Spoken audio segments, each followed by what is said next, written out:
Voici une photo qui a été prise dans les années 50, dans le nord de la chaîne des Puys. Et on voit encore à cette période-là les champs de céréales qui viennent d'être récoltés. Et ce que je voudrais vous montrer, c'est le lien indissociable qu'il existe entre cette culture des céréales, donc le terroir qu'on va appeler le terroir céréalier, et le terroir pastoral. Pour comprendre ce lien, il faut se replacer dans le contexte de la société paysanne. Cette société paysanne se caractérise, entre autres, par sa recherche de l'autosubsistance. Il s'agit de limiter les échanges, dans la mesure où les revenus monétaires sont toujours faibles, et donc d'essayer de produire ce qui est nécessaire à la subsistance de la communauté. Et la première chose qui est nécessaire, ce sont les céréales, puisque c'est la base de l'alimentation. Or, pour obtenir des récoltes de céréales à 1000 mètres d'altitude, sur des sols qui sont souvent des sols assez pauvres, sans disposer des techniques actuelles, c'est-à-dire en particulier sans disposer d'engrais, il y a une condition absolument indispensable, c'est de disposer de la fumure animale. Sans fumure animale, pas de céréales. Et sans céréales, pas de quoi se nourrir, donc pas de communauté paysanne.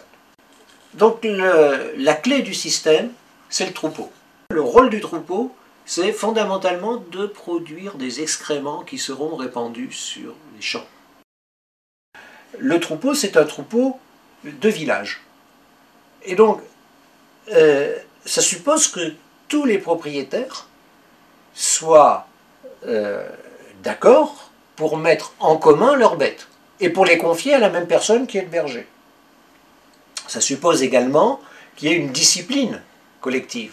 En période post-récolte, il faut que l'ensemble des paysans s'accordent sur les lieux précis où seront parqués le troupeau collectif. Alors vous avez un problème très pratique qui se pose. Mettons un paysan qui a 5 brebis. Il a 5 brebis parce qu'il n'a pas beaucoup de terre. Il ne peut pas nourrir beaucoup d'animaux. Mais le système du troupeau collectif lui permet de nourrir 5 brebis. Vous avez à côté de lui un paysan qui en a 50, 10 fois plus. Les deux mettent au troupeau commun l'un 5, l'un 50. Celui qui a 50 brebis, il va fumer une grande partie du terroir céréalier qui lui appartient puisqu'il est gros propriétaire.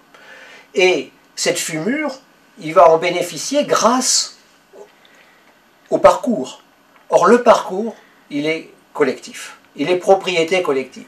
Si bien qu'on est dans une situation où c'est la propriété collective qui appartient indifféremment de la même façon aux petits et aux gros qui bénéficie le plus aux gros propriétaires. Disons que c'est un système qui permet à tout le monde de vivre ou de survivre, mais c'est aussi un système qui perpétue les inégalités sociales.